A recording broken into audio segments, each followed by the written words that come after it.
Welcome back to the CEO Advantage podcast. We're getting close to season 4 now, and Millie, I'm so thrilled that we've made it all the way through now, the first 3 seasons to season been some 4. Amazing guests, and very excited about this one. This is a different one from all the others. Now, I know I say that regularly, but this time, this time it is. Yeah. I'm really pleased to introduce Stephan Knoll. Stephan is the first CEO we've had who's now a CEO, but who's what we've come to know as an intergenerational CEO, but has also been a government minister. He's spent time in Parliament, both in opposition and in government, and being a minister. So one of those people that has really given to public service and is giving to public service in different ways. So we haven't had anybody who's done both of these things. So welcome, Stephan. We're really happy to have you here. G'day, guys. Thank you very much for having me. The first question we ask everybody who comes on the CEO Advantage podcast is, what was the first job you got paid for? Yes, and I remember this vividly because it's quite a family story, but Mum and Dad bought the shop in the Central Market, Barossa Fine Foods, in 1991, and we just moved back from Sydney, and they bought this shop, and that's actually the genesis of the whole family business of this iteration. But we boys then came to work because we couldn't stay home, and so Saturdays was my day during school holidays, and I got a card table out the front. I was dressed up in a shirt and bow tie and a little apron, and I sold small goods products off the card table at the front of the shop. And I had my little sticks of Polish sausage and metwurst and cabanas and pepperoni and various things, and it was my job to sell. Dad, I'd negotiated, because I was a smart aleck as a child. I negotiated a 10% commission on everything I sold, and Dad thought that was fair. And my first day, I sold $140 worth of product. But $14 for an 8-year-old was too much money. So I got $5. And I remember then on the way home, we dropped off some product to the Clovercrest Hotel. Yeah. And I lost the $5 in the car park. Oh. And I remonstrated with Dad that, I'd lost the money, but I'd earned it. And he went, son, this is a great lesson in looking after your money. So, yeah, first day's worth of work, got dudded twice. Dudded twice. Yeah. So for those who don't know Stephan is the CEO of Barossa Fine Foods now. And so that Barossa Fine Foods is the family business? Yes. Excellent. So imagine that, your first job, dudded twice. That's your memory. Learning from failure. Well, that's and there's a pattern of things to come. Yes. Yeah. So you were how old when you did that? So we started work, and I always say we because to explain for the background for those that don't know, Mum and Dad bought the business. I'm one of 4 boys. We are very close in age. So right now we are 40, 41, 42, 44. And so they're siblings, but we are very, very close. And as a family, we've always been very close. And so we've worked in the business for our entire lives. And a couple of us, my brother Andreas and myself, went out and worked externally for a while. My oldest brother and youngest brother have stayed in the business. Youngest brother quit the day he turned 15 and went to work. And my oldest brother, Dieter, he was forced to finish year 12 before coming into work full time. So, yeah, this business is what we boys and Mum and Dad have known, since childhood. So when your Mum and Dad bought the business, what was it that they bought? So it was a shop. And to give a very brief history, there's a long history. So our family, we're 4th generation small goods makers, dating back to my great-great-uncle in a shop in Bavaria, in Munich, that I actually got to walk past last year. It's not there anymore, but the spot was there. My grandfather was apprenticed to him, then moved to Australia in the late 50s. He started a business which he had for 25 years that my dad and uncle grew up in. That business was sold in the mid-80s with a non-compete clause that meant that we had to move interstate. We did that for a while. The people who bought Grandpa's business went broke. We made the decision to come home. And Mum and Dad bought a shop in the Central Markets that was already called Barossa Fine Foods. Yeah. And it was a really small outfit that just bought product from other manufacturers and started. Yeah. And it was just a retail outlet for 2 weeks. And after that, we started to make our own product. Amazing. So let's come back to you. You've finished school, didn't go straight into the family business. When I say we worked, so school holidays, we worked full time. We all loved school because it was much easier than work. And so school holidays, weekends, Friday nights, we always worked. Finishing high school, I started, it was Christmas, so I actually missed my high school graduation's after party to go to work because we had hams to make. So we've all worked. I did go to work then full time as soon as I finished, but I also studied full time at university. What did you study? So I did a commerce degree, 14 hours contact a week. I slept through every single lecture, but I ran a section within the factory whilst also doing my study. And it was good because you could actually take the rather theoretical learnings of a commerce degree, the sort of marketing-based management, HR skills, and apply them directly to what was going on at work. And I really enjoyed that part. I did not really enjoy university. It was, it always seemed a little bit frivolous to me, because by the time I'd get to uni, guys slinking out in the morning, just sort of slowly waking up, and I've already done 5 hours at the factory before coming in. It was a very different experience for me. Yeah. I spent most of my university drunk. See, I actually never got to a pub crawl. Yeah. And so post politics, a friend and I, we actually created our own pub crawl, which we did 4 or 5 of, to make up for the fact that we missed out on that time during university. Yeah. My kids can't believe I worked all night. I worked full time at night in a pizza shop, and then went to university full time. But by 11 o'clock, the bar opened, and the kids can't believe it. I was like, a schooner was 20 cents. And so I was like, yeah, why not? Why not? So by 4 o'clock, free. I was like, well, I've got to go to work. I was like, and back in those days, you'd have the courage to I won't have one more beer to have the courage to drive to work. It was just a different time. But it was university for me was one of those things where I was the first one from my dad's side of the family who had an education that far. So for me, university was kind of like, what is this crazy stuff? And there's beer. Yeah. It was just so foreign as a concept to do. But, and I only finished my degree because my mum said, you've got to finish your degree. I was like, the work was better. I started my first business when I was 18 while I was at university and went, this is heaps more interesting. And mum and dad were like, finish your degree. Can't I do this? No, finish your degree. So exactly the same experience. Yeah. Yeah. And so you finish your degree, you're working, you're very earnest in working and studying. How did that play out then? So post degree, I always just assumed I'd go into the family business. Studying a commerce degree was my way of building a skill set that would help. Yep. We as a family have always been ambitious, and we like to think that we actually brought a mindset that Sydney had at the time, a really aggressive form of sort of business chasing growth.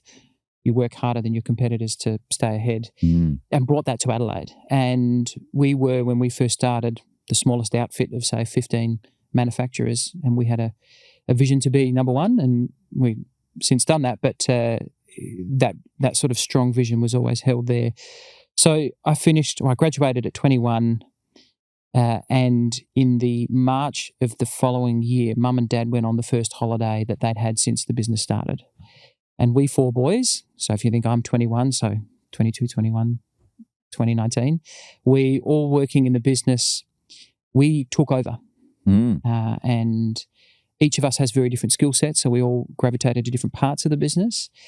So essentially, I nominally gave myself the title general manager so that people in business meetings would take me seriously enough. Yeah. But we essentially started that transition to take over in our early 20s. Yeah. And over that next 4 to 5 years, as the business grew, that transition happened. And Dad is an early stage entrepreneur. He has a huge appetite for risk, a huge appetite for work. He has a a humility bundled together with a sense of self-belief that is oxymoronic, but it's there. And that belief he instilled in us, and we boys just went, well, we're going to take this and run with it. And so by the time they came back, they did 3 months overseas. By the time they came back, we boys had ensconced ourselves and then started to just take the business forward. And did you said the four of you get along really well? Yes. Yeah. Extremely. Okay. Did you all have do you have different skills that complemented each other? Yeah, definitely. Yeah. And so at that stage, Andreas was studying his commerce degree in accounting, and he then went off to work for PwC for a while. The oldest brother, very much production focused, worked in the factory the whole time. Youngest brother, Alex, at that stage, worked in retail. And I then took those more, base management functions. At that stage, we had about 40 staff. So my job was still very task orientated. And so I did all the HR and production planning and procuring and the whole gamut. So it was very much a broad general management role. So I want to ask about, Stephan's just touched on something that I think you and I have in common as well. Finding yourself in charge of people who are older than you. Yes. Yes. Is quite an not everybody has that experience, but it's something that, I know you're aware of. I certainly was aware of. I actually have to try even harder to be an adult because so they think I'm one. Yes. How did that work out? Apart from it was the family's business, so you have that, but equally, that's an additional responsibility, isn't it? It's people sort of. There's some people who go, "Oh well, you were given it," but it's the boss's son, the boss's son, all that sort of stuff. But it's actually harder, isn't it, in many ways, because you've got to prove yourself, right? You've got to transcend that. Yeah. How was that for you, and how did you transcend that? So this is the meat industry, and the meat industry is a little bit more rough and tumble. We like to call it a multicultural blue-collar workforce, and our business still very much has that culture, and we enjoy that culture. And so we found ourselves in situations where you earned respect. These guys could go get jobs elsewhere. It's not a case where we were the biggest or the most exciting or paid the most. And so you had to earn the respect of the staff in order to hold on to them, but also to lead them. And we found that you had to work harder. So we worked longer. In our family, a 60-hour week was about average. And we also had to be prepared to do everything. And so the worst job in the factory is taking pig's heads, brining them, and then boiling them. And whilst they're boiling, peeling off the head meat. And you use it to make a very traditional Presswurst, which is a very traditional German product. And it's the worst job in the factory. Wow. So we boys did it. Yeah. And we did it so that we would show everybody else that we were prepared to work hard, work longer, and do all the jobs that we expected of them, and by that earning respect. Although in the end, there were a few experiences that I had dealing with difficult staff that were quite seminal. And as a 21-year-old having to let go a guy who had repeated sort of bullying and harassment infractions within the factory, he was a tall, imposing and angry man. And it was a very unpleasant and scary experience to work up the courage to say, mate, you're done. But after having done it and then walking back out to the factory, the palpable change in the balance of the workforce who went, we know that was hard. We know that he's, 10 years your senior and a foot and a half taller than you. And thank goodness he's gone. Yes. Yeah. And that's how we earned respect. Wow. And now as we lead a business, we're still, I think we're probably about average age now in our sort of 40s, but it actually, that experience I've had mirror in politics, in industry associations. Up until now, I've actually kind of been the youngest guy in the room in most rooms that I've been in, and you learn to cope with it. But it is an added pressure. And being the boss's son gives you opportunity and huge privilege, but it's just a foot in the door. After that, it's harder. Is ageism a thing? Do you think you experienced? I wouldn't call it ageism No. in the sense that I was younger and less experienced. Yeah. And you're coming up against people that do have a lot more experience. And again, the business at that stage had a lot of people with technical expertise, not necessarily that much in terms of management or people management expertise. But yeah, these guys have been around a lot longer. And so that kind of youthful enthusiasm, that naivety, you need to counterbalance that. You need to do things to counterbalance it. Yeah. Can we stay with the tough job that you just talked about of letting someone go? As a younger manager, I distinctly, I was listening to that going, yep, I can remember that. And I thought at the time that was the worst part, but it wasn't. Not even a 15th of the worst part. The worst part was having to let someone go who had done nothing wrong. In fact, had worked really hard and was a good person and was a good provider for the family. And I had to look at them and say, we're making you redundant. Oh, that's because that is you would hope that they would do something mean or rude or say that would help. But letting someone go who's done nothing wrong is, for me, the worst part of leadership ever. Have you had to let someone go who hasn't? Yes. So 2008-9, the business was in a rather difficult spot, and there's a variety of reasons why. But at that stage, it was two people that I had to make redundant, two wonderful women, and that was extremely difficult. That was my first experience of it. I did undertake a team restructure about 18 months ago where I had to do another 3, and this time round, it was easier, but only because I had more tools to be able to help these people transition. Yeah, right. And, they had great skill sets. It's just that the team needed something completely different than the skill sets I had. And for all 3 of them, 2 of them we actually managed to help find a job and transition straight out. And the third one wanted to do something different and go her own path. But I caught up with her 2 months ago now, and she's sort of flourishing and bears no ill will. So that's lovely. But agreed, it's much easier to kind of get yourself into an emotional state where, well, they have done wrong, therefore this is just, as opposed to the injustice of they didn't do anything wrong. The business circumstances warrant this. And would you say that's almost like an essential? Let's say someone hasn't done anything wrong, just like the example you just shared, that you have an option for them before, is that an essential? Well, it's hey, it depends. I mean, if you're cold and calculating, you can give them a letter, say thanks for everything, and walk out. But it's what we found is that this is Adelaide, and preserving relationships in every circumstance you can is extremely important. And also, it's we boys often talk about the fact that we live this business. It's our lives. We want its culture to be fun and inclusive because we have to work here. And we often think about, do you have to be ruthless to grow a large and successful business?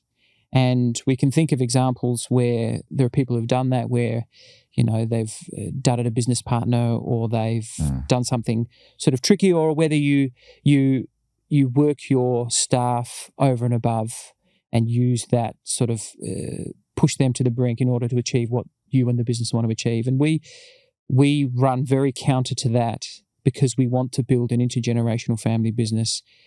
We want to be able to come to work and enjoy the people we work with, but have them enjoy it too.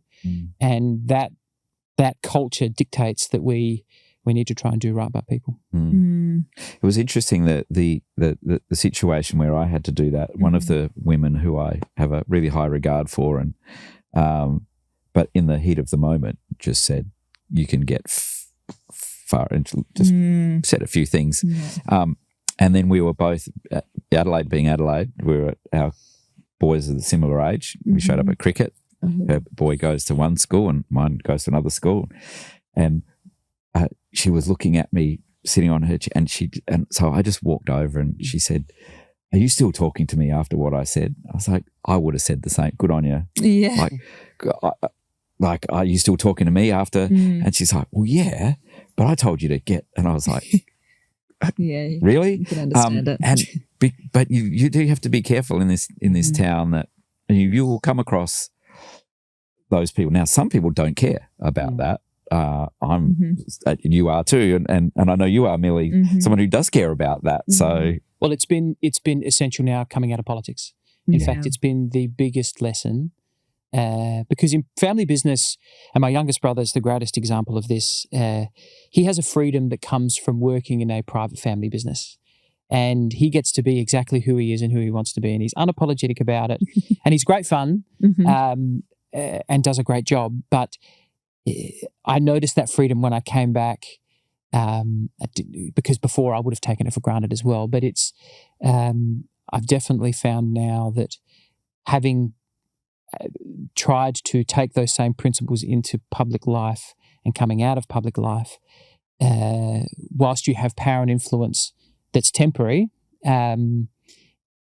if you abuse that or you use that to sort of lord over people or, be rude, be dismissive, be curt, once you're out, all of a sudden, all of those people that you were mean to, all of a sudden the people that you kind of want to need as friends, that basic function of just be a decent human really goes a long way. Yeah. So let's talk about how for viewers and listeners, you were for a time the Minister for Transport, Infrastructure, Planning, Local Government and Urban Development. I looked after Renewal SA, which is huge. Yeah. So let's go back then. How did you get into public life? What made you decide to even run in an election? It's I won't give the flippant answer. So my wife worked for a senator, Corey Bernardi, who's rather controversial figure, but was a good mentor of mine, and he asked. So I joined the Young Liberals because I'm a nerd. I really like cars. I like cricket, but the rest of the sport doesn't excite me very much. This is fantastic. And a nerd who likes cars. Dad had been a Young Liberal in the 80s, and he spoke fondly of the time. So I genuinely just joined, which I sort of later found out it's not a normal thing to do. And so I was involved in the party, and the member Ivan Venning, who was member for the seat of the Barossa Schubert, was retiring, and everyone knew it sort of 4 years out, and Corey said, you should run. And I said no for about 3 or 4 months, I think, before deciding working in the family business was brilliant, but it was safe. And in the back of my mind, some of those things we talked about before, about that niggling feeling of, have I just succeeded because my last name's Knoll, or can I actually go and make it in the real world? And politics was an avenue to be able to test that out. And so my wife and I moved to the Barossa and got engaged in the local party up there and was lucky enough to get pre-selected on the first go. There are a number of people in the party who, often get grumpy because it took them a few cracks to get it right, but and then was lucky enough to get sort of pre-selected and elected on my first go. And the only reason that I could was because by then Andreas had come back into the business. He worked for the BBC in London for a while after working for PwC in Adelaide and Perth. And the idea is the two of us were going to run the business together. And so he comes back in 2012 and I kind of said to him, look, I'm going to have a crack at this thing. And he was just hoping I didn't get it. And so I stood down the day after I got pre-selected and he took over. And brilliant guy. He's my best mate, but he respected the fact that I had to do this, but really did not like what I did to him, and that was to go and leave for 8 years. And and it certainly did. I ticked that box, and I figured I could get a bunch of 130 strangers to pick me to represent them for the Liberal Party, and then 15,000 people to vote for me to represent them in Parliament. That was validating enough.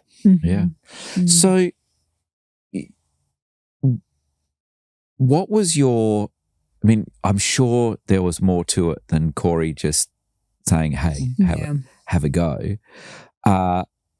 What was your vision for yourself? How did you, for getting into that and public service? So I have strong ideas. I like to read.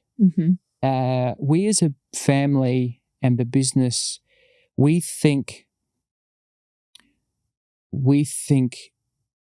quite in a quite heterodox way. We tend to challenge the status quo, and as much as there's a lot of humility that runs through how we make stuff, we always back ourselves to be able to do it better than everyone else, and because we'll just work harder, and so coming into politics, I had that mindset of I can go in and I'm just going to do things the way that I think is right, and I think I can be more honest, and I think that I can try and bring a little bit more internal logical consistency to the debate. Mm-hmm.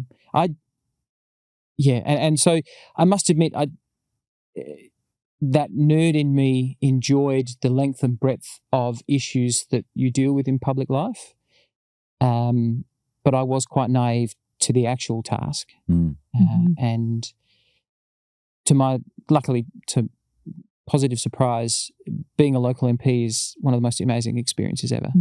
And the ability to intimately get to know people, often at their worst, because they often come to you for help when they've exhausted all other avenues, and to be invited to understand a local community. And the Barossa is an amazing place. Yeah. And it's culturally, from an economic standpoint, it's food and wine. It's the most amazing place. So that part made it a lot easier. But it was a real privilege to get to meet everybody. Going to Parliament was then different. That was, and that part I struggled with a lot more, because it is, and again, I don't think we necessarily want to go down a path of critique on the state of politics in South Australia, but as I have come to find that all of the motivators, or all of the system is designed around an adversarial system, two sides having a go at each other. It's the fundamental premise of our parliament, but and it's same with our justice system, our legal system, the idea of the two sides going at it. But even amongst that, there are so many motivators that push people into bad behaviour to achieve what they want to achieve. The system helps to bring out the worst in people. Yeah. The idea of, it's interesting that when you run an organisation, or you run a business, or you lead a group of people, one of the, and these days when I get to work with groups of people, one of the articles that I send them is an article about polarity thinking.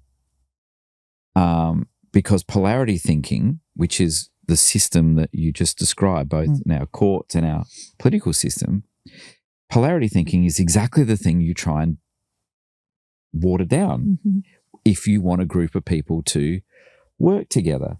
If you want a group of people to hold tension long enough to innovate, or hold tension long enough to survive disruption, or doing any of those things, you don't want polarity thinking. You want tolerance. You want to build tolerance.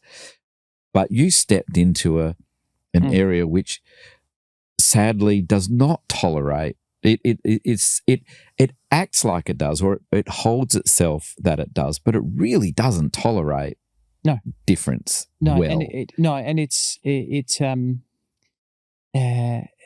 Yes, and it doesn't hold frailty or humanity in a way that is but that's the thing that it thinks that it values, but doesn't hold it, does it? No, but it's a difference between, in private life and in private business, efficiency can reign, right? You get to do a thing and you get to do it well. You don't have to do it for everybody. You do it for the customer you choose to engage with. In public life, you have to be effective, because it's not the 99% of things that go right. It's the 1% of things that go wrong that often gets highlighted. And I could give you so many examples of where that's the case. And the public service and the parliament and law has all been designed around making sure that the 1% of things that go wrong doesn't go wrong. And it's really unrealistic, it right? Is. Because that's not how the world works. No, but it's it leads to inertia. And it leads to the system that we have, because I can't do anything, because I have to make sure. I need to make sure that nothing goes wrong. And therefore nothing happens. Exactly. And it's that willingness to take risk, or that willingness to accept failure, and for the public to accept failure, I think is one that leads the system to where it is. In my 25 years as a CEO, one of the hardest things to find was a consulting and advisory firm where they'd actually been CEOs. I created CEO Advantage to be the advisory firm I was looking for. Go to ceoadvantage.com.au and find out how we can help you and your team be the best in the business.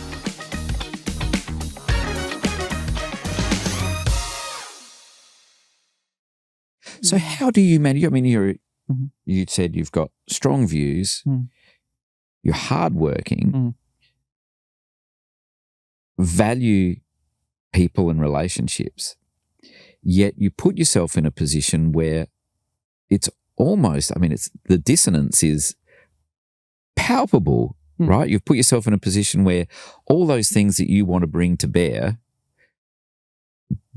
are almost ineffectual in those, or it can even work against you.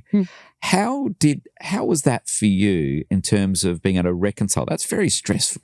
Dissonance is by its nature, is a form of stress, a high form of stress. Yeah. And many of whichever your politics are, people with best intentions go into that thing, possibly not realizing just how much dissonance you're going to create for yourself. Yes.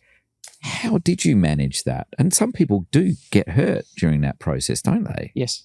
And it's yes. So I was young and naive, and that helped. There's a lot to be said for that. That helped. Yeah. At a stage in my life where I was much more kind of aggressively upwardly mobile, wanting to kind of lead and be in the centre of the mess.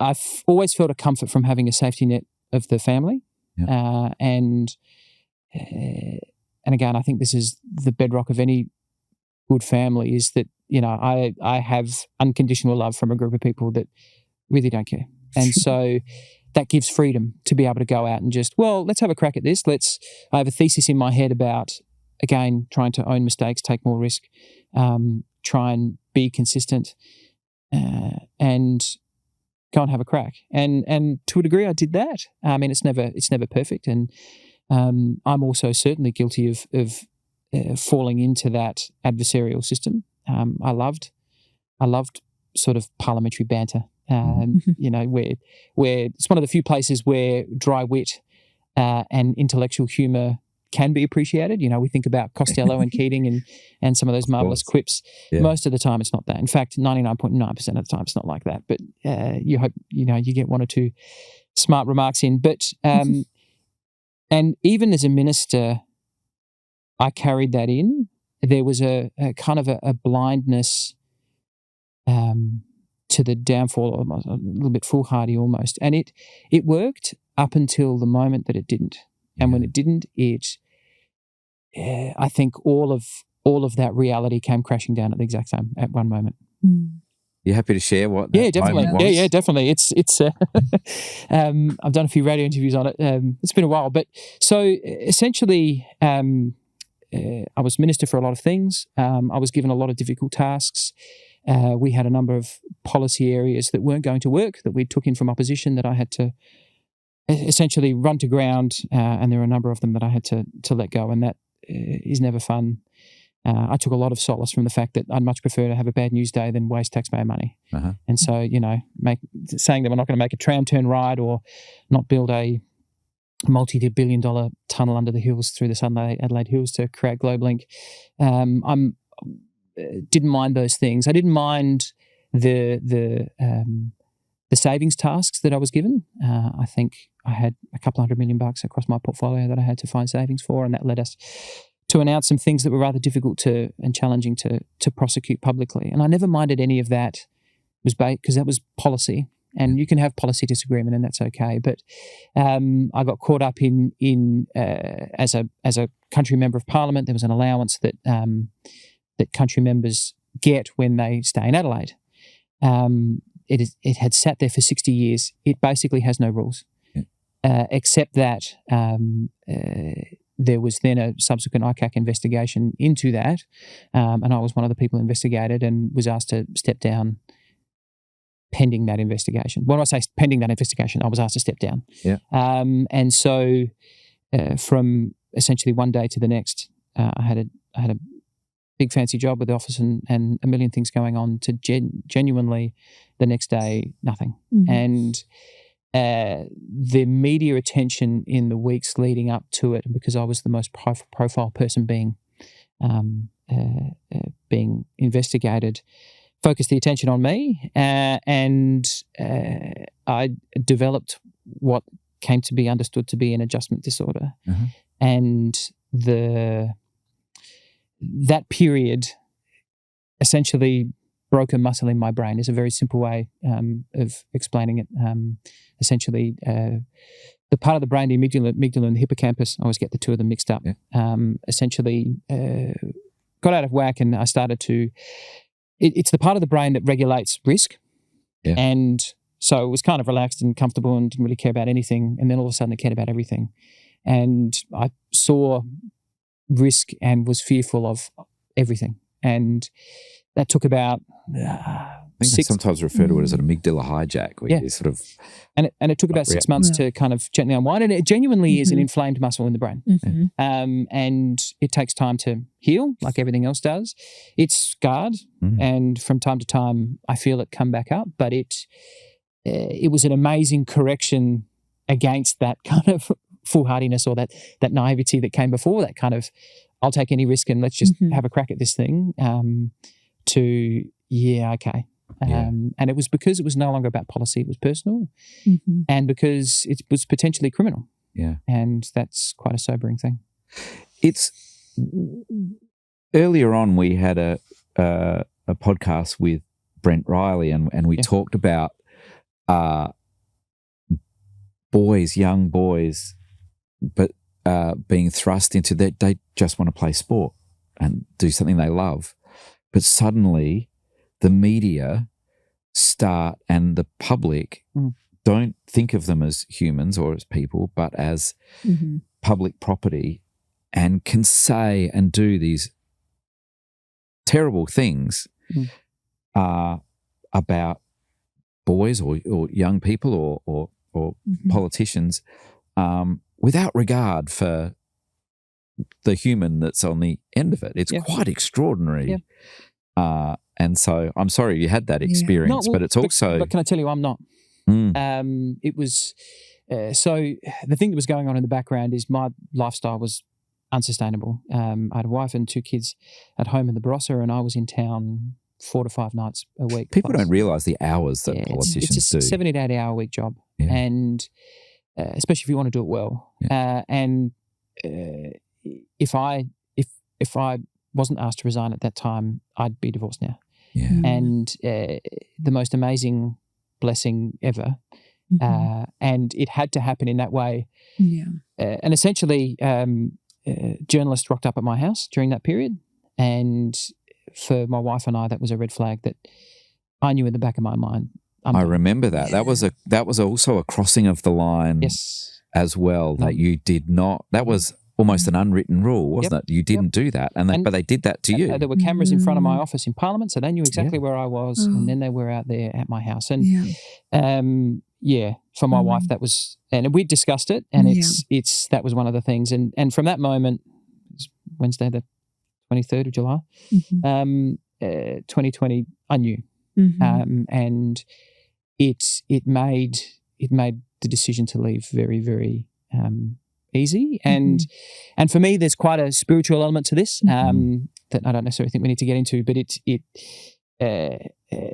I'd certainly been praying and asking some questions, and I got the clearest answer you could ever ask for. And when you get told, you should listen, and I did. And the last 5 years have progressively gotten more and more amazing as a result. Well, then that answer was, it's all right, and to go back into family business. Although I must admit, I didn't go completely back in, and even now I'm not, because I need diversity of things to keep interested. But it's the biggest part of my portfolio of jobs and yeah, possibly the most fun. Yeah. Stephan, what did you do during that transition time? Like that would have been, sounds like one of the most challenging part of your entire professional career. What did you do to help you get through those days and to get you like mentally, you know, back on track?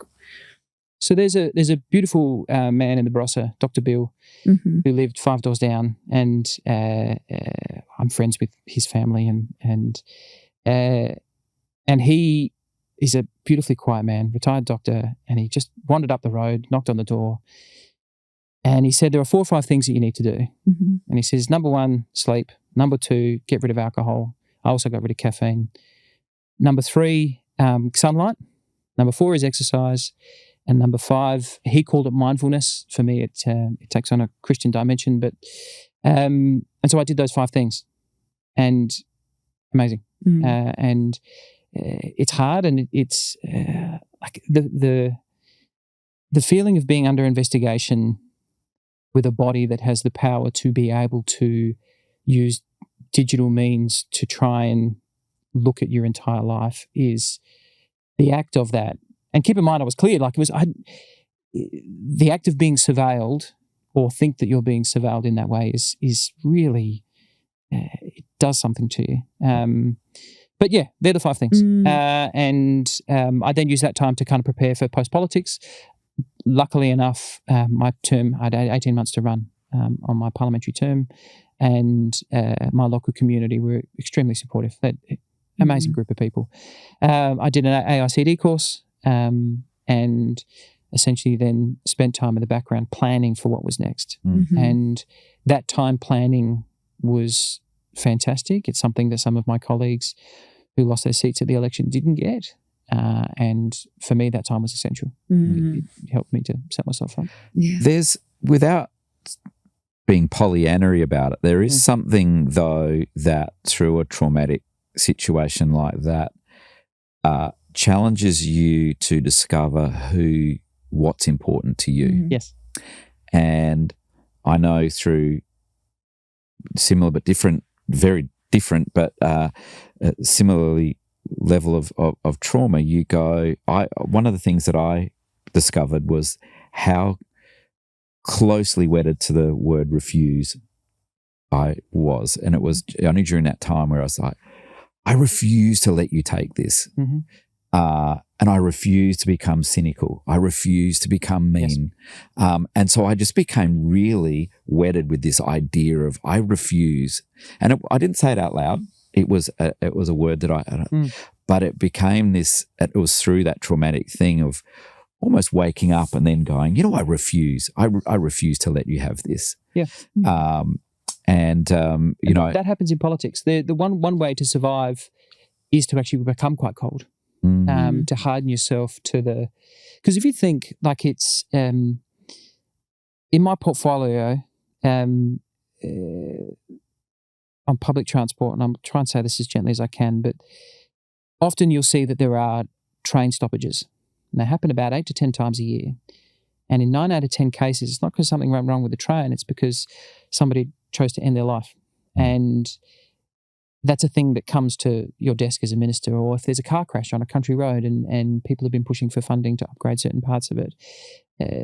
In politics, you deal with life and death, and how do you find ways to be able to do your job without taking in the sort of immensity of human suffering that happens in our society that kind of concentrates itself in a leadership role. And so there are a number of politicians that I've met, and ex-politicians who have become hardened and cold as a result. And exactly as you say, I was resolved not to do that. And again, that was part of the decision. I kept myself and my heart open for the journey up until the point then where I thought I no longer could, and faced with the choice of sort of becoming colder, more cynical and hardened, or getting out. Getting out was definitely the better choice. What advice would you give to someone who really wants to get into politics? And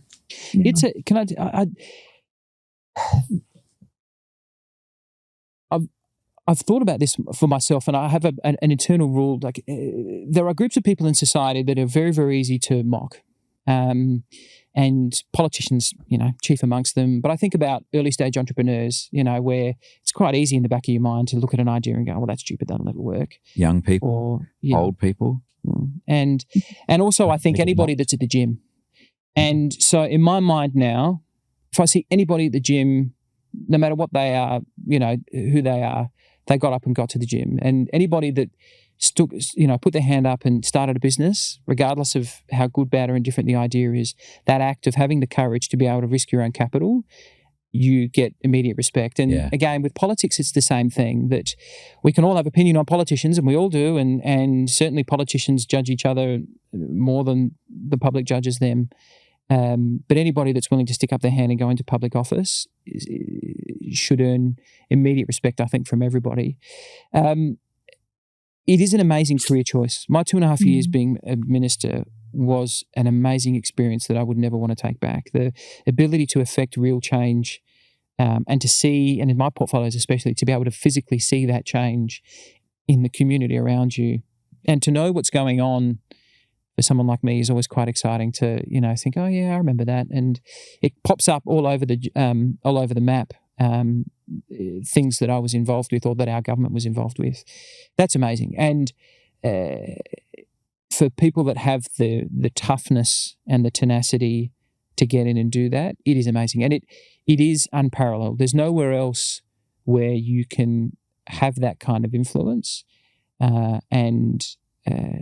It is unique in that aspect. And so I'd encourage anybody to get into it, but it's I would also counsel, I think as many senior execs should, work-life balance, be effective rather than busy, and focus on what's important. And you do that ability to balance the urgent with the important is something that's key in business. It's even more key in public life because you can really get caught up in some really fringe issues that the media thinks have urgency when there's a larger game there to be played. It's interesting too, I'd like to come back to, that was a beautiful description, wasn't it, about respect for people. It's easy too, when you achieve a position of power, to inhale your own smoke, I call it. But, one of the things that I noticed when I first became a CEO, and I was pretty young when I became one, and I was asked what it was like. And I said, I'm a little guy with glasses, so I know what I am. And so people now pay a lot more attention to me than they used to. And they're like, and I'm like, so I'm really suspicious of that. And because exactly the same experience. Yeah. But it's amazing how, and as a minister, everyone wants money. Yeah. Doesn't matter who it is and what it's for, but everyone wants money. But all of a sudden you have a lot more new friends and that vanish very quickly when you don't have something for them. And it's funny. I mean, I have a healthy ego. I'd like to think it's more confidence than ego. But coming out of politics, for me, it was like, I have this skill set, I have my talents, and I want to use those things for good. And I thought in public life I could do that. And there's a number of my colleagues that are now ex-colleagues or thinking of being, leaving Parliament. And for each one of them, I say that once you suppress your own ego, everything else is easy. And in fact, now there's a number of things that I do more quietly than the jobs that I have to help other people. And I thought my job was to kind of help 1.5 million or 1.8 million South Australians. In fact, if I suppress my ego and just go, well, I want to help the person in front of me, the act of helping one or the act of helping many is the same thing. And the only difference is your ability to suppress your own ego. And I found, and the way I sort of create logic in my mind is to say, well, if I help this one person and then my neighbour down the street goes and helps one person, that collective action is actually more powerful than one person trying to help many. And if we create a culture where we help our neighbours, that's actually by far the better way to go. And the only way to do that is for people to do it and individuals to choose to do it, and hope that there's individual decisions that are done on a collective basis that creates the change. I'd like to move away from your political life and back to your portfolio career. Just before we do, a question that my children have all asked is why they've had to let a box drop for their local candidates and do all of that sort of stuff, and why did you make us do that? I said, because you've earned the right then to have an opinion on the way they're doing their job. I said, if civic participation does not necessarily mean that you have to become the minister. Civic participation, if that's letterbox dropping for your local candidate, means find out about who and why, and go and talk to, when people say, what are you putting in my letter? Talk to them. I said that level of civic engagement and volunteering and of being of service, being involved in politics doesn't mean you have to be a politician. It can be all those things, but you've earned the right to have a view. And my children and I've sort of grown up the same sort of way. If you haven't done it, then shh. Because if you're not going to participate yourself with your own time and your own energy, then don't voice an opinion as if you know, because it's actually when you get to know the humans that do this, you have a much better sense of what duty and all those things are. So thank you for your service, and thank you for doing that. I feel nothing but gratitude about the whole experience. So let's talk. Stephan's said portfolio career. It's a very young, very contemporary way of describing what's in your portfolio. So yes, and it's. I'm trying to remember actually where I first heard the phrase, but when I did, I thought, well, that's what I want to do, and it's something that I think, and you're right, more and more people would love to aspire to. I feel really grateful that I've now actually been able to do it. But essentially it means you don't have one job, you have a few jobs. And so coming out of politics, I knew that I wanted to do more than one thing.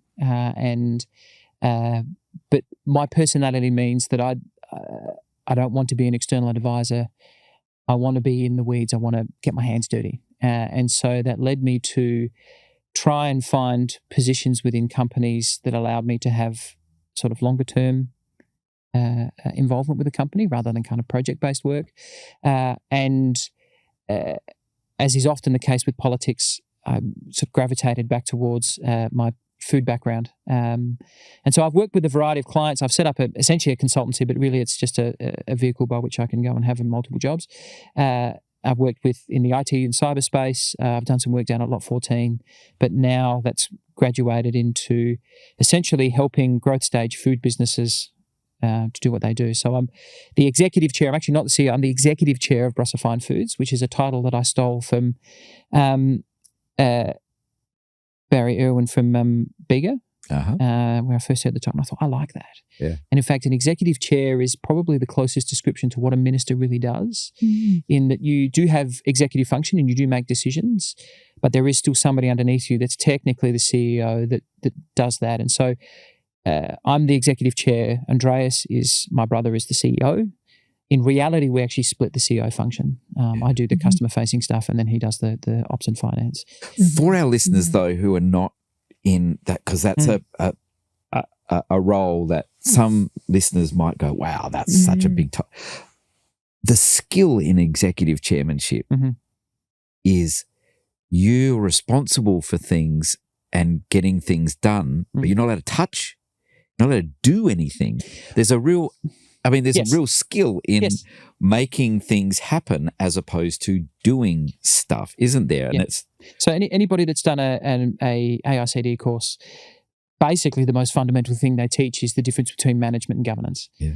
And an executive, you put executive into the title, and that allows you to be a little bit more on the inside, but the chair role doesn't. And so it's finding that balance is right. And it works for Andreas and I because we understand each other extremely well. And again, suppress the ego and just do what's best and worry a little bit less about treading on toes, and it works. And that dynamic for the two of us is brilliant. It is working with him in this way is the most fun I've ever had. Yeah. I do the same role for a food business called Matani, who everyone would know, they're chicken salt, but they do a whole heap of other things. But the executive part is really just that I chair their board and I help provide ongoing advice. But then there are some project-based things that they ask me to do that I do. I'm also now the new advisory board chair of a business called The Yogurt Shop with Brandon and Simon Reynolds, and they're a great high-growth business that's doing some really cool things. And to be able to be involved and share my experience, because they're probably where Barossa Fine Foods was a little while ago, and that ability to help them, make different mistakes potentially from the ones we made is exciting. And I've also just become the chair of Food SA, which is the State's Food Industry Association, and that's a lot of fun. And that, together with, I sit on the private high school board, Faith Lutheran in the Barossa, which is a wonderful excuse to go back up and visit on regular occasion. That kind of rounds out the career. So Stephan does, when I was in my 20s, I thought, when I grow up, if I'm really successful, I'll do that. Because that to me is the coolest. Yeah, it is. And it's amazing ever. How 1 + 1 = 3, where now, and I assume, Paul, you'll probably see this in your work, that your ability to go, well, actually, I know somebody who's had that problem. Yes. And know how to fix it. Or I know the person who would, even if it's not within the circle of businesses I work with, somebody else who's had that problem that we can call out to, and that cross-pollination done within the context of confidentiality is something I think that adds value. Yeah. I think there's something really important in that, and from a CEO advantage point of view, I regularly talk about it and realise that it's a blessing that I've been given, and that was that I was somewhere for a long time, 18 and a half years, and was very successful at that, and I was very fortunate to be successful doing that. But coming out of it, I thought everybody did it that way. So coming out and looking at other organisations and going, oh, you're supposed to be doing this, this, this and this. Like, where were those things? And people go, what are you talking about? Doesn't everybody do it this way? And sometimes you don't realise during that 18 and a half years that what you just think is doing things the right way, or just being really driven and doing all that sort of stuff. You don't really realise that becomes a whole bunch of skills. It becomes a way of doing things until you stop doing it and reflect on it, or you go and look at another organisation and you've got a picture in your mind of what good looks like, which then you go into another organisation, you go, well, this doesn't look good. But what I had to learn was not to say it out loud so fast. Yes, no, and does that make sense? No, it does, 100%. And I love the fact that at Barossa Fine Foods, we built a culture, and again, if you go back to the family mindset of we just back ourselves to work harder, and we also back ourselves to the flywheel of sort of test, build, iterate. We're getting faster and faster all the time at it, but we engage in first principles problem solving. So when a problem comes up, our instinct is not to go, well, let's go find someone externally who has the answer. Let's actually just work this out ourselves. And the reason we do it, and it's led us to make decisions and take the business in very different paths than what some of our competitors have done. But that first principles problem solving, if you can build that muscle inside your organisation, means that you can do anything. And it's not step and repeat. It's not let's just copy what the guys over here did. And that kind of contrarian kind of heterodox thinking, that's all part of it. It's actually, we're not going to look at the way they solve the problem. We're actually going to figure out what this means for us. And that's, I think, where genuine innovation comes from. The ability to problem solve from first principles. And it's something that's extremely rare. To me, it's has to be one of the defining features of what sort of good senior level leadership looks like. And I mean, I remember, Barack Obama said, decisions that come to the president's desk are always 51-49 because anything that's more clear cut gets made at a lower level. And as a senior leader, as a CEO, the decisions that come to you is because the people below, there isn't a kind of clear cut answer. There isn't information that allows you to make that decision. It tends to be non-recurring decision making. It tends to be one that doesn't have depth of information to help make the decision. So I'm just going to escalate it up the chain, and he or she gets paid the big bucks. Let's ask them what they think. And so, where does instinct and gut play a role in that? Because that sounds very logical and orderly. To what extent then are we talking about instinct, leadership instinct? It depends on the size of the organisation, and this is where. So, Dad was an early stage entrepreneur. Very little information. It's a small business, you're hands-on, you know everything. And so that intimate understanding of the workings of the business allows you to intuit a lot easier. I then took over at a stage where we were growing, building systems, and there was a blend of structured information gathering that brought data that helped to inform decision-making, balanced with intuition. But also when you're smaller, the cost of the mistakes are smaller because your ability to pivot is quicker and your ability to kind of correct mistakes within a smaller team is easier. It's actually quite serendipitous that I got out when I did and Andreas came in, and he's an accountant by background, and his thinking is more logical and structured. And what I found is as the business has grown, the amount of information that the business can gather into hard data that can help inform decision-making also grows. But the complexity of the decision and the consequence of the decision also grows.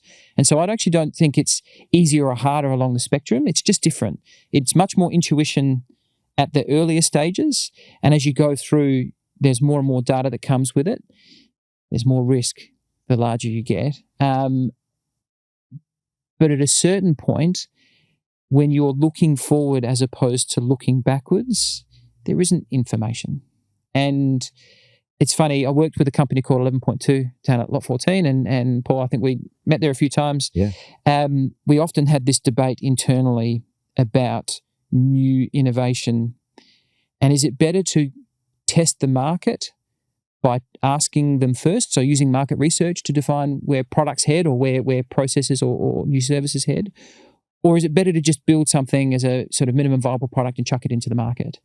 And we had quite a lot of debate internally. But essentially where we landed was, if it's cheap to build the product and the cost of failure of that is small, then just build the product. Mm-hmm. If the cost of building that product, sort of leads the ship in such a direction that's hard to change, that's when you go and gather more information and use informed market research to at least help guide you. And often as not, it's not going to be correct, but at least gives you some basis to try and make decisions on. Mm-hmm. It's fascinating. There's this idea as well of there's an article that I send to every single one of my clients, particularly if they're a CEO that I'm mentoring. It's an article written back in the 60s, 1963, called Evolution and Revolution as Organizations Grow. And that article charts the different phases that a business goes through. Mm-hmm. And what it matches it with is a table that says, so here's the management skill required in each patch. Because the interesting challenge as businesses are successful is that you constantly go through this what got us here won't get us there moment. Yeah. And what's really hard is sometimes who got us here won't get us there. Mm. And they become stuck in their way. And as a business gets bigger and more sophisticated and has more highly paid people in it, that actually becomes more and more challenging because power starts to play a role. Power doesn't play a role when you're small and agile and whatever. The owner makes the call. All hands on deck. Do as you're told, yep. And you get on with it. But as you get on, let alone get into politics, but as you get on and you get bigger, the skills change. Mm. The game's the same. The skills change. Yes. Because business isn't that hard. You make money by selling stuff for more than it costs you to make it or deliver it. It's not that hard. How you do that becomes harder. Yes. And the reason I share this evolution and revolution as organisations grow is that by your third revolution, you realise, revolution stuff is pretty hard. And I get a few marks on me every time I do it.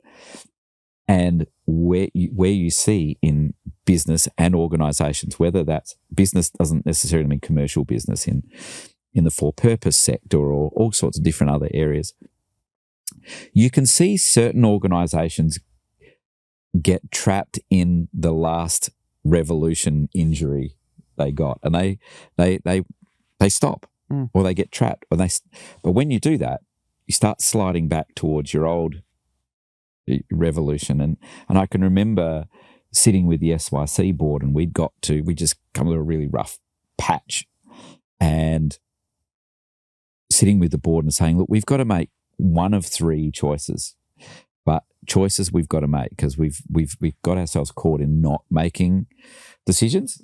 I'm a big believer in indecision does more harm than wrong decision. But I can remember saying to the board, we have to go small. You could decide to go small or boutique because we were making more money when we were smaller and it was less stressful. This hiring more people is horrible. So we could do that, and that's legitimate. We can stay where we are and just try and learn and get a bit better incrementally. That's a decision as well. Or we can go big, go hard, draw breath, take a big risk and go. None of those decisions is the right decision, and none of those decisions is the wrong decision. But it's the decision. What's the one we're going to make? Yeah. Like, let's be intentional. Are we shrinking, staying, or going? Whatever one you'd want, that's the one we'll do. But let's go. And because it's part of that. Don't let the revolutions make you afraid, and trap you in between revolutions, because they'll come and get you anyway. So and I remember our board said, all right, let's go big. And I was like, before we do that, there's just a caveat. In going big, there's this hard, risky bit. Remember I mentioned the risky bit? I want you to commit to me that you're not going to let me off halfway through it, because this will ruin my career, because we're going to have to go down before we go up. I don't want you losing your nerve at the bottom and letting me go. And they're like, well, what if you're stuffing it up? And I said, if I'm stuffing it up, we'll all know. But public opinion will start to ask you questions about, do you know what you're doing? Shouldn't you go back? Staff will do it. Like, you'll find that they come out of the woodwork. Don't lose your nerve halfway through the next revolution, because that's when we'll fail. And I can remember those conversations, and that was such great conversations. Our board was so good and our chairman was so good. It was but we committed together, staring at the next revolution to go through it. And then people on the other side go, oh, weren't you lucky, and weren't you great to be successful? It's like, we stuck together and we did that, and it was intentional. But we didn't know what all the answers were. We just committed to each other that we would find them along the way. So we had exactly the same experience. In 2004, we were at a 500 square metre factory in Salisbury, and the business was too big for the place, bursting at the seams, and we either had to get smaller, and we would have had to have shrunk by about 20% at that stage. But there was an opportunity to buy a factory, a chicken processing plant that had sat empty for 18 months. But in doing that, it was 15 times bigger than our current facility. Way too big. Massive. And as a family, we sat there and, so what was I, 22, 23, and the six of us went, okay, what do we want to do? And getting smaller, we would have had comfortable lives. We'd have had to have been hands-on with the business. We'd have had 3 or 4 shops, and we would have made small amounts of stuff, high quality, handmade by us, and had a wonderful business. If we'd have chosen that path, we would not be here today. But we chose the latter path, and this factory was cheap because it had sat empty for a while, but it was way too big. But we committed. And we were thinking at that stage, we need this thing to be big enough that it can provide opportunity for all of us. And we had getting bigger is the best way to do that. And also, again, we're ambitious. We back ourselves. And so we did it. And it was a seminal moment. It has turned out to be the best decision we've ever made. In fact, the absolute best decision we've ever made. It took us until 3 years ago to fill that factory, but we did it. And it gave us the ability to grow without having to worry about factory capacity, which for food manufacturing businesses is always one of the top issues. And but that conscious decision of, in hindsight, one answer was right, one answer was wrong, but at the time You don't know. and it's, you have to commit. And as soon as we bought the place, there was no turning back, and we just went, well, we'll just work as hard as we need to work to make this work.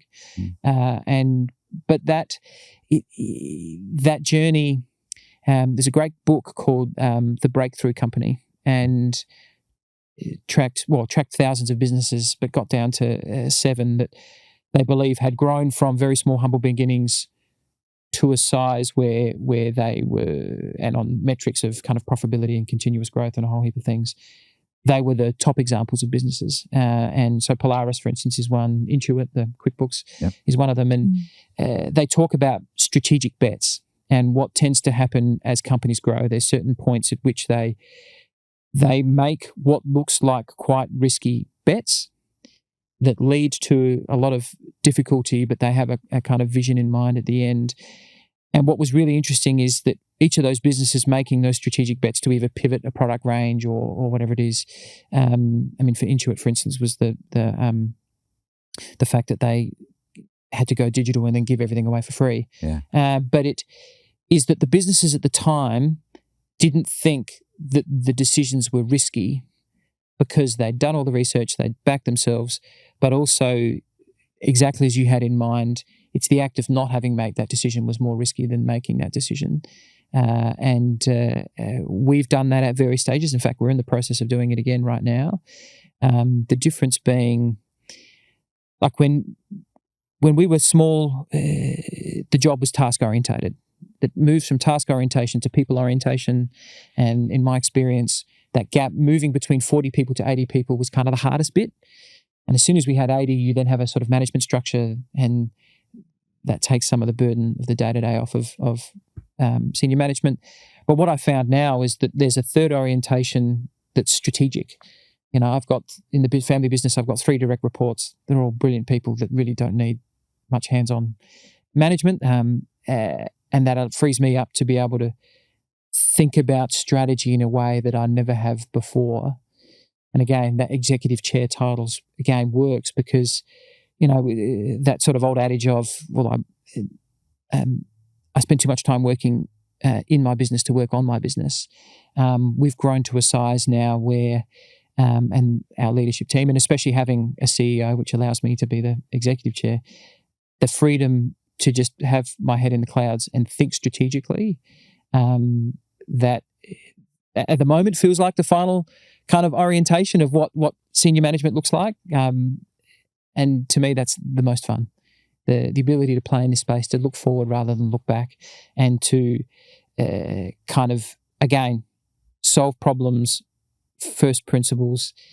As a business, I think we're actually getting more innovative rather than less innovative as we grow. Can we talk about strategy for a second? I know, Millie, forgive me, because you know I've got some strong views on if I hear one more role called strategic communications or strategic something, I'm like, oh my goodness, tell me what's strategic about that. It's not. It's the most used and abused word, I think. But also another thing that really does drive me crazy, and it's partly for CEO Advantage, even though I didn't intend to start a business that does this now that I'm in it. But one of the things that has sent me crazy is consulting firms coming in and saying, let's do a strategy. Yes. I was like, oh, please don't. Because strategy isn't a glossy document. It's not a thing on your website. It's a way of thinking. It's a culture. It's a way of speaking. It's an investment you make in doing things a certain way and understanding the world a certain way. It is not a freaking document, and it is not something we do in a workshop.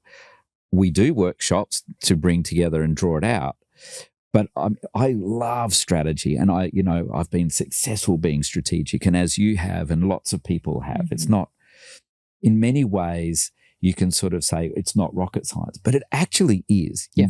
If you're really nerdy, it really is rocket science, because strategy isn't this big monolithic thing. It's a million little pieces that you're constantly moving. It's often, I think, in terms of strategy, people think, or the consultants or people that don't understand strategy think it's being the shepherd, getting the sheep to go in a certain direction. Strategy is not being the shepherd. Strategy is being the sheepdog, watching all of the sheep and predicting which ones are going to move and stopping them before they move, and psyching out a beast that is bigger than yourself and a mob of beasts bigger than you, and psyching them all out to get them to move a certain way. The shepherd gets the credit for owning the dog, but it's the dog that does the strategy. Yeah, and that's how we're 100% the same way. And we gave up having long strategic documents a long time ago. In fact, we've got ours down to a single page, and it's not it's not a strategy. It's a business can do anything, right? So you set up a PTY Ltd company, and you can do anything. You can get into service-based sort of ventures. You can get into product-based ventures. You can, there are no guardrails, right? It's just it's a vehicle by which you can achieve whatever dream you have in your head. And what I talk about in our family business or with other businesses is the fact that you have to have some sort of guardrail. You have to have something that shapes the broad direction or the broad area. So, for instance, like with the yogurt shop at the moment, okay, we make the best yogurt in Australia. We could get into AI. We could try and manufacture cars. And so when you realize that the opportunities are limitless, the active strategy has to be about some sort of guardrail system. But I agree with you. It's not about saying we're going to go here. It's about saying, okay, we have to have a few things that define us. And for Barossa Fine Foods, for instance, we've now broadened out to every protein under the sun. So it's, and protein is our guardrail. So it has to be protein. And that's just a nominal thing, but we've kind of, that's broad enough. And we only want to make good stuff. And underneath that, we have nine kind of rules that help us in the way that we think about making decisions. But it's not an outcome. It's just kind of, it's the things that we want our senior guys to be thinking about when they're making their decisions. Is it consistent in me making this decision? Is it consistent with, where we, as a broad direction, think that we're going to head? And I mean, the reason we gave up strategic plans is because they kept changing, and they change quicker than you can rewrite the document. And you realize that, okay, I can rewrite the document for the sake of posterity, but in actuality, there is a series of non-recurring decisions that are happening every day within the business that are informed by culture. They're informed by those discussions that we together have had as a team. And it's not like somebody's going to, I'm thinking about, do I go left or do I go right? Well, I'm going to look on the wall to the big document. I'm going to read it again, and that'll tell me which way to go. It has to be, there's an organic element to it. And the best ones are organic. And so we remind ourselves of this document probably half a dozen times a year. As a senior team, we have a couple of offsites a year, and we talk about it then. And then if we're heading into some decision-making on new product development things, from time to time, we just remind ourselves of it. But it has to be a living thing. And I think the days of 3-year plans and 5-year plans, and I think they're gone. So I'm curious about this one-page strategy doc. What you don't have to share the details, or you can if you want to. That would be great. But what's on it? Like, what key questions are on it? So we as a business are overly optimistic. We've always been. We blame Dad. I was saying before to Millie that actually in our business, our owners, Mum and Dad especially, we've actually never met his risk threshold. We have always said no before he says no. And there is nothing we've ever brought to him where he has said no. And so that freedom is amazing. I mean, it's his money. But we break it up into 3 areas. One is about growth. One is about kind of internal maximization of value. And then the third one is about people. Mm-hmm. And on the growth side, because we can make anything, right? If it's protein, we can make it. Okay, so what do we say yes to and what do we say no to? And a lot of what we talk about is finding, and again, this is where we think more about in a strategic way. Okay, what markets can we play in that is sustainable? You know, how can we do it better than our competitors do it? Or there's only a few competitors, or we've got something unique we can bring to the market. And in the small goods industry, price has played too much of a role in decision making, and we just don't play that game. And so if we have to compete on price, we're out. And it's a really freeing thing to go, we'll make good stuff, and we're here because you need someone to make you good stuff for you. Cheap stuff, that's somebody else, and they're cheaper than us, and go use them. So we've got a series of things about growth and the things that we will choose to do. And then we've stolen some stuff. I mean, the concept of it we actually stole from Bega. There's a term called mastige that Penfolds uses about making the best stuff, but making a lot of it. Mm-hmm. And they're the most successful wine company in the world at doing that. We stole that from them. So there's a few kind of ways that we want our guys to think. And so it's more about, and then how that flows down to decision-making at the senior and other levels within the organisation. But it's there in kind of black and white. There's 9 things. It just helps us to bit of your anchor. Well, because otherwise we'll say yes to everything. Yeah. And in fact, it kind of helps us to say no. What it has done is really helped us to make now some strategic bets. This is the direction we're going in, not because it's the opportunity that's right in front of us. It's because in the long term, this is where we think where there's sustainable long-term competitive advantage that we have. We have a right to play here, and that's where we're going to head. Isn't it interesting? Could you hear, just in the way that Stephan described what their business does, from a strategy point of view, it was very clear. Mm-hmm. It's going to be good. Mm-hmm. We don't believe our own press, so we look around to see who's the best in the market. We want to be in the best way. We look at the best, so we're looking for benchmarks. So you can see within the strategy, there's a clear sense of purpose. Mm-hmm. We're in the food industry. We could do lots of things, but we're in the food industry. We choose the premium thing. We choose not to compete on price. Mm-hmm. We look for exemplars of who's doing it well. There's these underpinning things that inform strategy such that you can make it up every day, but it will still come out at the standard you expect. And I think that's where people get caught up in strategy. They forget, like, set the guardrails, set your expectations, and stay with those expectations. I know we've had, when I first got into CEO Advantage, and I remember somebody who gave me advice that I ignored sort of said, well, here's what successful organisations look like, or consulting firms in South Australia look like. And I was like, yeah, that's not how I work though. So we're not going to do that.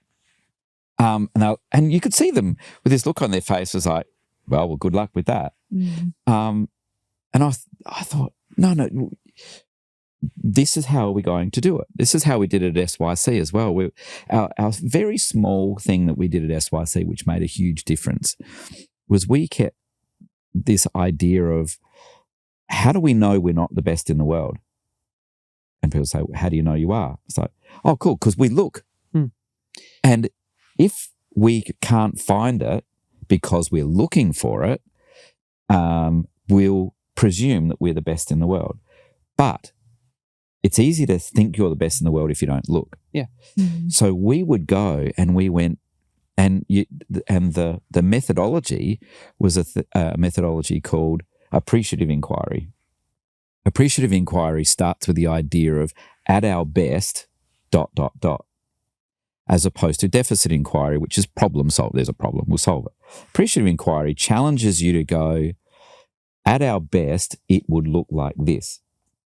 And therefore, what tells you that that's the benchmark? And you go looking for it. So, for youth unemployment, for example, we went, the reason why in Australia everybody gets all messed up with unemployment is because they're looking at the deficit.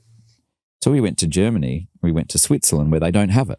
And we went, what do you do to not have it that we're not doing here? And let's try and do that. Now, there's cultural things and there's blah, blah, blah. But this mindset, it's about being strategic, not having a strategy. Yeah, but and that's what I love about my roles with all the organisations. Like I feel like it's my job to, in the sort of blend. Andreas looks inwards, but I look outwards, and it's and I enjoy doing it. And you read everything. You look at every listed business that even remotely, compares to your category, and you study that, and that appreciative inquiry, that searching the world for the best and brightest and great examples, and also understanding certain categories. To me, that is the most fun. To be now in a role where I get to just do that is an amazing thing. But it's an uncommon. When you take any one of these kind of behavioural tests or cognitive tests, that's the least common skill. Is that ability to sort of conceptualize strategically looking externally. So that's, Stephan, more of a personal question. How, given your past experience, how do you now balance family and work life? Very, very differently. It's and again, it's been a conscious thing in our family. And you've got to appreciate, we boys, we all kind of got married at the same time. We all had kids at the same time. We've got 9 of them, and they're within a span of 7 or 8 years. We all kind of go through life together. But busy used to be the thing. And pre-kids, we all worked. And we measured each other. I mean, there was one Christmas I remember where we were competing with how many hours each of us could do in the 7 days leading up to Christmas Eve. And we hate Christmas. There's hundreds of thousands of people that eat our stuff, and we feel really, we like that part of it, but the bit leading up to it is always suck. But and I remember because we were all competing. I came last because I figured I needed to actually be able to think rather than just do. And my youngest brother, he skipped a night's sleep to be able to win. Huh. And so he could get to Christmas Eve, and I think he'd done 90 hours or something. And then we sit down at Christmas Eve table, and, and Alex is puffing his chest out. And then Dad quietly says, well, actually, I did 100. and I'm like, okay, we just can't beat this guy on this. But children was the difference. And I must admit, in my political career, I did take that just work harder mindset into it. And it was, so when I got asked to resign, we had the midwinter break. So it's 5 weeks where there's no parliament. And so I'm home every night. And because I'm not a minister, I'm home. And, I do some stuff around the electorate. But she would have been, 4 years old at that stage. At the end of the 5 weeks, I had to explain to her, look, well, I've got to go back to parliament. And I leave on a Sunday night and I'll be home Thursday night. And she'd had me home for 5 weeks, and that was quite a foreign experience. And she kind of stomped her foot and she says, well, what time will you be home? Not as maybe eloquent as that. And I said, well, I'll be home as long as Parliament rises at 6, I'll be home at 7:15, 7:30. Okay, you will be home then. And it was basically her saying, well, I've had you for 5 weeks. I like this. I'm now no longer going to put up with not this. And again, this was all at that same time. I'm like, yes, this is 100% the right decision. So now I consciously don't like to say, that default, how you're going, I'm really busy. As a default, that is not the thing we should be thinking of. And I often try and talk now about, if I am, about being balanced. And it is about a reevaluation of priorities. I also think that technology means that if you can be disciplined in your use of technology, you can be more efficient where you need to, and efficient in terms of time use. But yeah,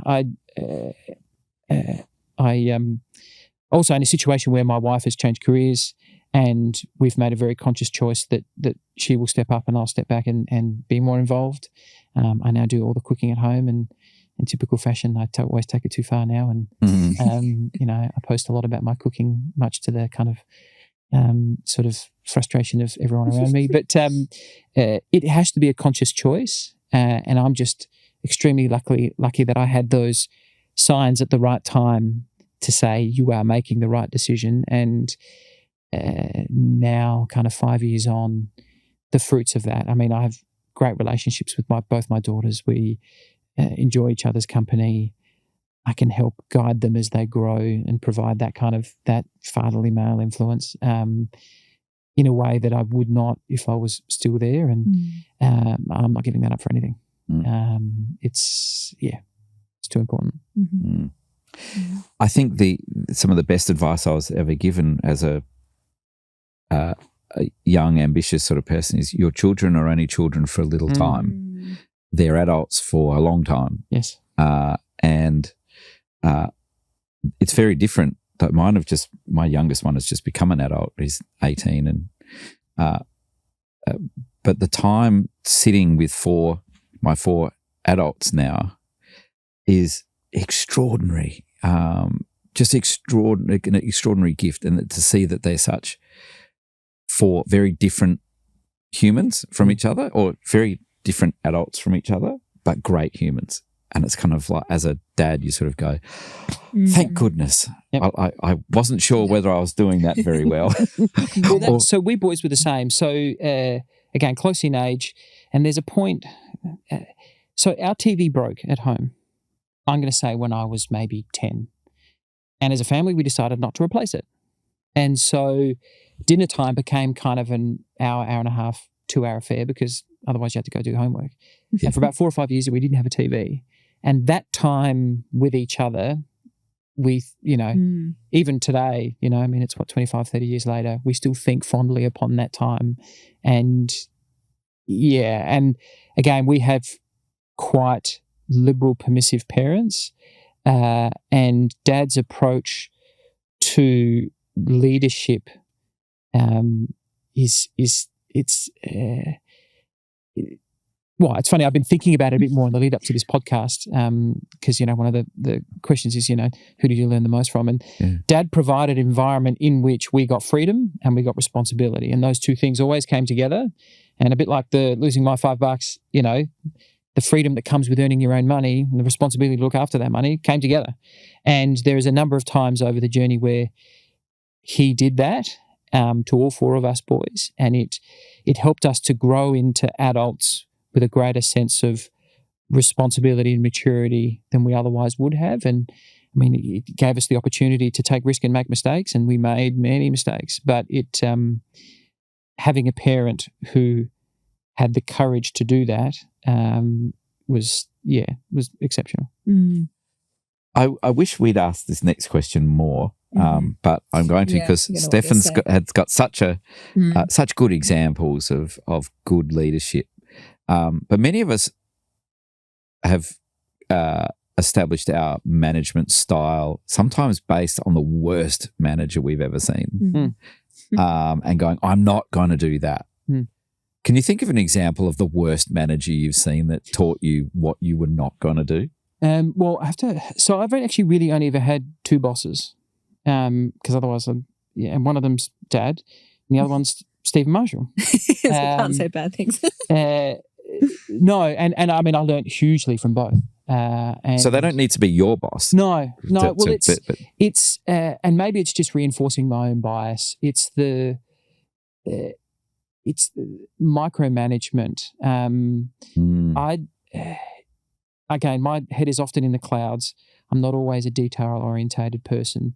So it's been easier for me to let go of making sure that a task is 100% done the way that I would prefer it to be done. And it's funny, a long time ago, I accepted the fact that if I ask somebody else to do something, I'm going to give them the freedom to do it in the way that they would like to be do it. And it's much more important for me to allow them to own that task and how it gets done than it is for it to be done in the way that I think it should be done. And I've seen a lot of managers that go the other way, and you get to a certain point and go, well, mate, if you're doing the job for them, there's something fundamentally wrong here. But that, the opportunity to be able to be a more, I think they call it laissez-faire manager.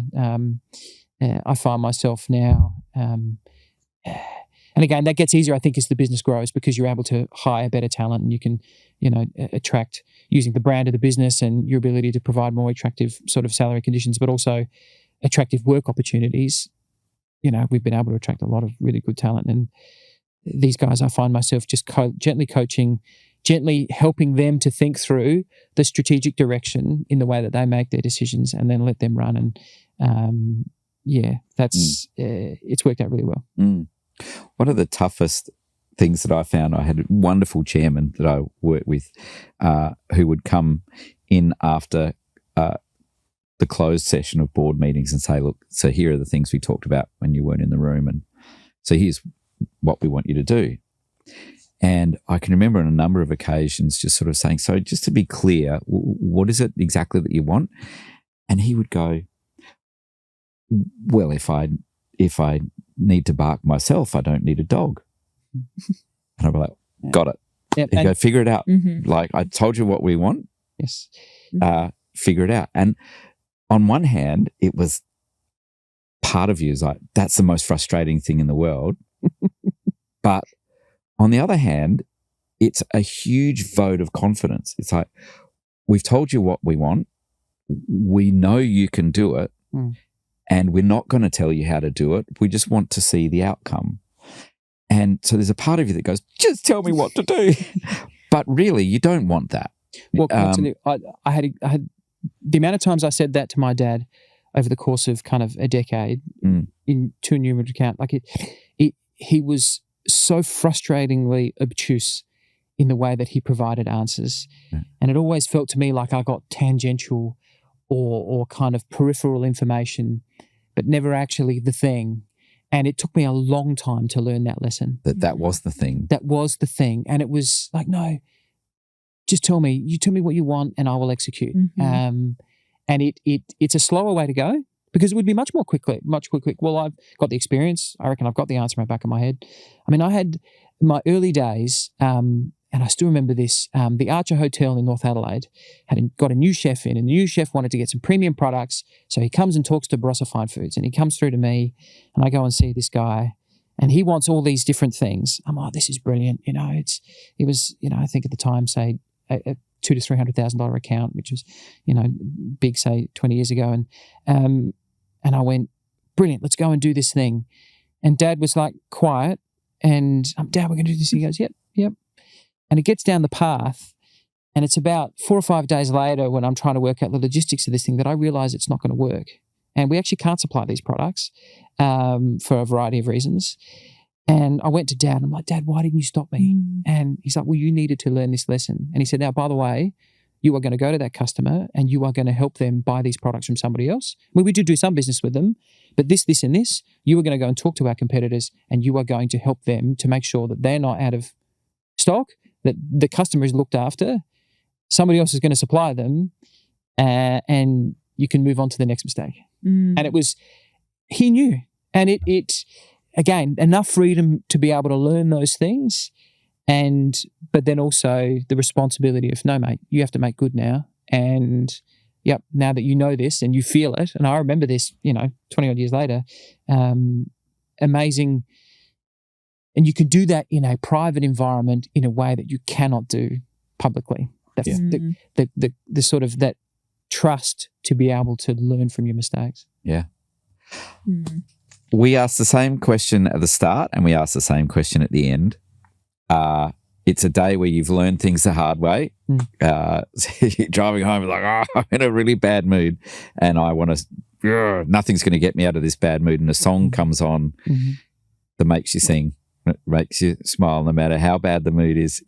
You can't stay in it. What's your song? So this isn't a song I like, but there is a song. It's called "I Got a Feeling" by Black Eyed Peas. Yeah. And it has 2 or 3 times come on at a time where I can't help but feel it was trying to tell me a message that good things are about to happen. Mm-hmm. And there's been 2 or 3 times where it really has. And now, whenever the song comes on, I think, okay, something better is around the corner. And it doesn't always work out that way, but I don't even like the song, but it's just that there's been a couple of times where it has preceded that, you know, tonight is going to be a good night. And so that one does definitely stick in my head. Yeah, I thought you were going to say something electronic. Well, actually, that was my other answer. You. I had Fatboy Slim written down because I used to. I would love to get this in because everyone that's listening now that knows me will roll their eyes. But I used to DJ at a nightclub. Woohoo! So, and while I was running the business, I worked on a Friday night, Saturday night. I either did the 9 p.m. till 3 a.m. shift, and then Saturday night for about 18 months, I did the 9 p.m. till 5 a.m. shift on Saturday night, Saturday night. And gosh, I had a ball. It was an amazing experience. And again, the business gave me the freedom to be able to go do that. So I'm definitely into electronic music, although when I go to concerts these days, kids are half my age. Yeah. But I forget, it's one of those things, you're never old until you stop liking new music. Yeah, I agree. And I'm almost determined to sort of, you know, lean into the newest stuff to pretend that I'm still young. But also I enjoy that discovery. Yeah. The ability to find new sound, new music, genuinely new music. Because you think so much music these days is formulaic and derivative. When you find those artists across genres that, again, have probably thought from first principles, has sat out into the side and tried to do something different, there's beauty in that and there's innovation in that, you know, I think sparks a lot of creativity in the world. Mm-hmm. Yeah. Well, our third CEO DJ. Mm-hmm. Adam Kosh, Stephan Knoll, and of course our producer Nick Boundy is famous. Well, not amongst my generation, but my kids are like, yeah, man, he's the man. So fantastic, Stephan. It's been wonderful having you today. What a great conversation. Mm-hmm. Every conversation we have with CEOs, Millie, has similar themes but are all different. Yeah, and it's just wonderful. And thank you so much for sharing your story today. Thanks for having me. Great.